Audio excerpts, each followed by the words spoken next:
Well, the stars on the main sequence stay there a long time. 90% of the life of the star, if the sun has a lifetime of about 10 billion years on the main sequence, we might ask ourselves, what happens after the main sequence?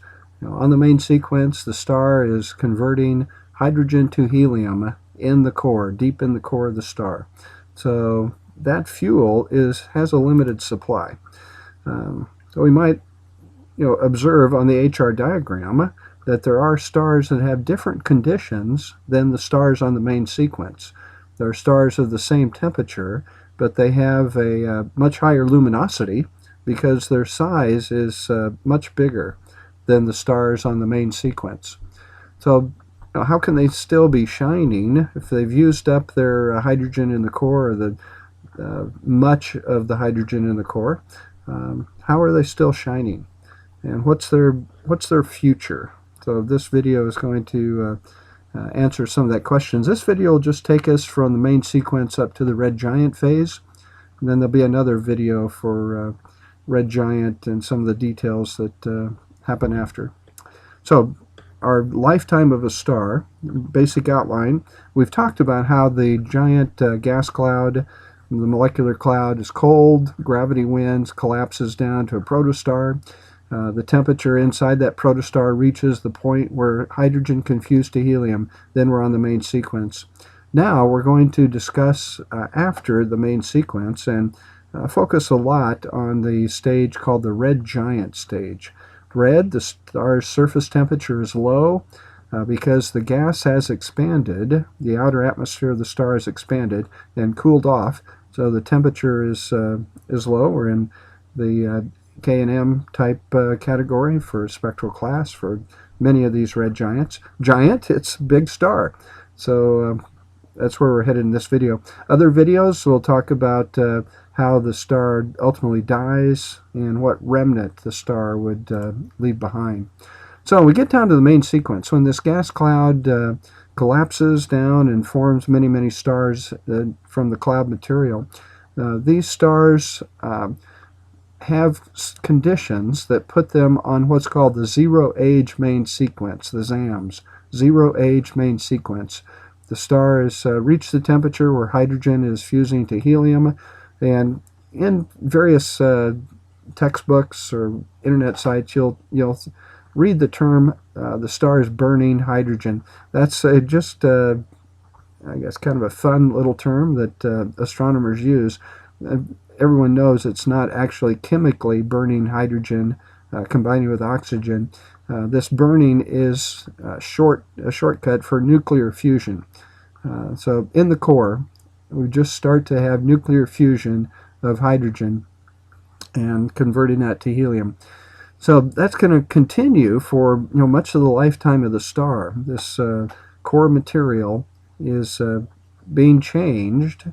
The hydrogen, 4 hydrogens combine roughly to form a helium atom.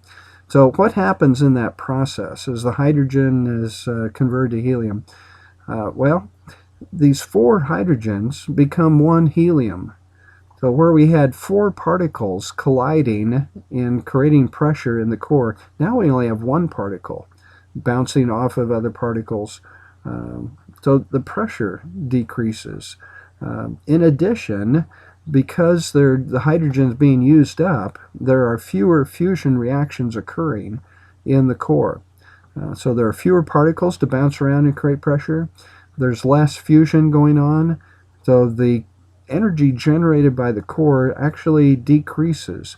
Now, this does not have an immediate effect on the surface properties of the star. Remember, it takes about 200,000 years for energy to move from the core out to the surface.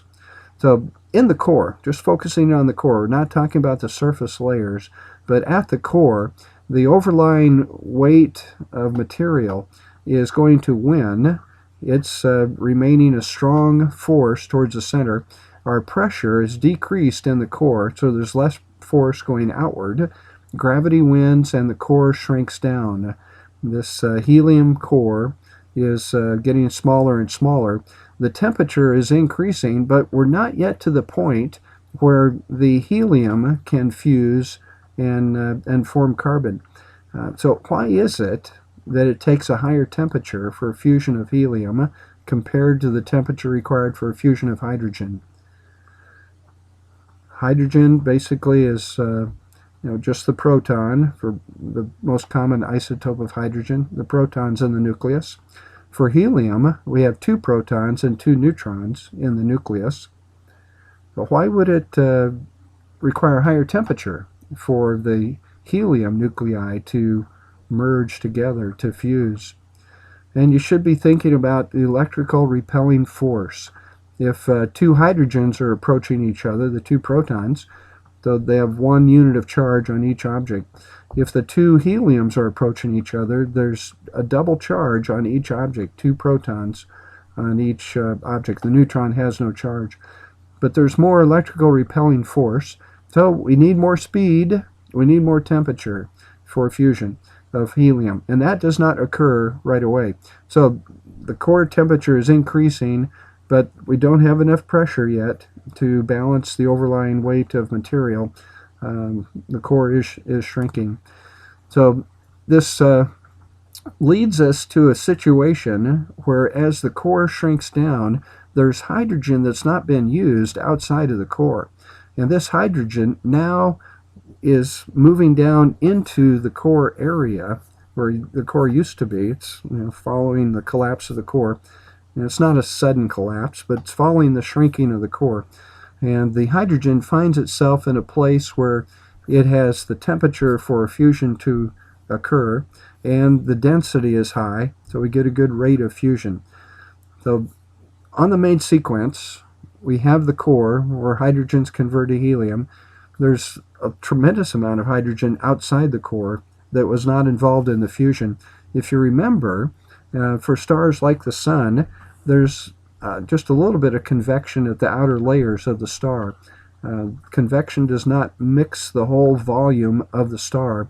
So as the hydrogen gets used up in the core, it's not being resupplied by convection moving the helium to higher in the star and the hydrogen on the outer layers being circulated down to the core. So that's not happening. There's not convection to give us fresh fuel in the core. The hydrogen's running out in the core. But the core shrinks. We've got this hydrogen outside the core moving now into a high temperature, high density region. And this hydrogen begins to fuse and form helium and release energy. Now the temperature is higher than it was before when the star was just on the main sequence. The temperature of the core is higher. What happens to the rate of fusion when the temperature increases? And we've got it right here. The rate of fusion increases. The rate of fusion is very sensitive to the temperature. So as the temperature is now higher, we're getting a lot more fusion occurring, and we're dealing with a bigger volume than the core of the past. So we get an increase in energy inside the center of the star, not at the very center where the helium material is, but outside of that helium core, we have hydrogen fusing and forming helium in a faster rate than when the star was on the main sequence. More energy is being produced than when the star was on the main sequence. This now increases the temperature enough that the pressure on the inside of the star is greater than the pressure created by the weight of the overlaying material. And again, force is related to pressure. This inward weight is more than compensated for now by the force of the pressure due to the hydrogen fusion around the helium core. So turn on your imagination. You've got a helium core at the center, hot, but no fusion. Outside the helium core, we have hydrogen that's fusing and forming helium and giving us a lot of energy. So pressure increases in the center, the star increases its size. And this slowly happens on the main sequence in that band that the stars increase their brightness, but now it's going to happen much more rapidly. So just think about that a minute. I'm going to take a here we have a little a cutaway of the star when it's on the main sequence. In this core, temperature is high enough, the density is high enough to give a good rate of fusion. And we've got a, more or less a balance between the inward force of the weight of the material and the outward force created by pressure. Slowly, as the star uses up the hydrogen in the core is shrinking as the number of particles is less. That creates less pressure. So the core is getting pressed in, the temperature's going up, which makes the core release more energy. There's more fusion going on. And with more energy being produced, the star actually expands a little bit. Not a great deal, but a little bit, and it causes this band of the main sequence. Instead of just a thin line of, as we plot stars that are on the main sequence, there's this band. So the stars slowly increase in brightness while they're still on the main sequence, while they're still fusing hydrogen to helium. So we've developed this helium core that does not have enough temperature to fuse. There's hydrogen fusion in a shell around the core. This is occurring at a higher temperature than the temperature when the star was on the main sequence. We're getting more fusions occur because it's easier for the protons to approach each other at higher speed. More energy is released, and the force increases in the center and pushes the star layers outward. So we're reaching the red giant stage now. The extra energy produced by this hydrogen shell of fusion around the inert helium core has pushed out the outer layers that increase the pressure in the center of the star, not the very core, but the layers around the core. More energy, more pressure, and the star is expanded. So it's not just a little expansion. The star expands over 100 times. Now, if you recall, luminosity depends on the square of the radius. So 100 times increase in the radius. The star increases brightness by 10,000 times. So we're up higher on the HR diagram, more luminosity. We're also redder. The outer layers cool the surface layers as the gas expands. For the sun, calculations say that the sun will expand roughly to, perhaps include the Earth in the inside the sun. About 1 astronomical unit for the radius of this red giant sun. And of course, Mercury and Venus are going to be vaporized, and the Earth is just kind of on the borderline of it will not be in good shape. It'll be very hot because the layers of the surface of the sun is very near to the Earth. There's a star in Orion, Betelgeuse, a red supergiant, not just a red giant, but a red supergiant. And this star, if it would replace the sun, Mercury, Venus, Earth, Mars, and even Jupiter would be inside the star. It's a huge star. So HR diagram here and computer calculations showing the conditions, temperature and luminosity, as a star leaves the main sequence, no longer has the surface properties that place it on the main sequence, but we have the star moving to this red giant phase.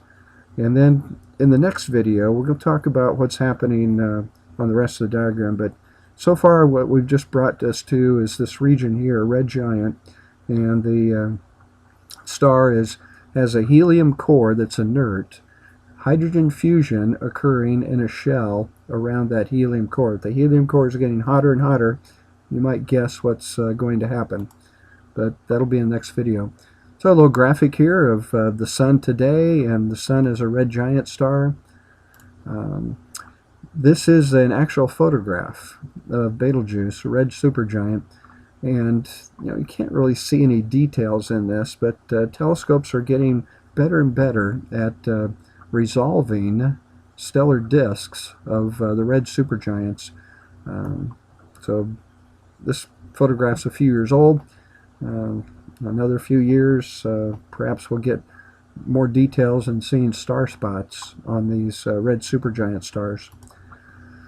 A little tour of sizes here in our universe. So we have the terrestrial planets, Mercury, Mars, Venus, and the Earth in this top slide. And now we're going to shrink the Earth down to become the next object in the next frame. And that's going to be a trend for each of these frames. So the Earth this size, and Neptune, Uranus, Saturn without the rings present, and Jupiter.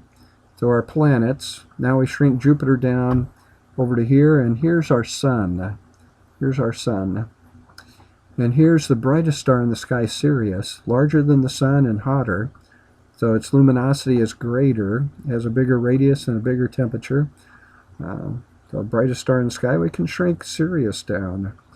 So Pollux in the Gemini constellation, Arcturus and Bootes, getting into the red giant realm here. Aldebaran, the eye of the bull, Taurus the bull. Shrink Aldebaran down, and it's already pretty big, but shrink it down. Rigel in Orion, and here's Betelgeuse, and then the shoulder of Orion, this red supergiant star, and Antares in the constellation of Scorpio, the heart of the Scorpion, and then some other strange stars out here. But we have surveyed some of our galaxy and found these red supergiant stars. They're stars that are in the process of dying. They're in their old age, where the core conditions have changed, and no longer was hydrostatic equilibrium in place in the core to keep them on the main sequence. But they lost that temperature regulation. There was more pressure on the inside that created force that expanded the outer layers. So you should write down some questions and ask your instructor, and that's where this video is going to end.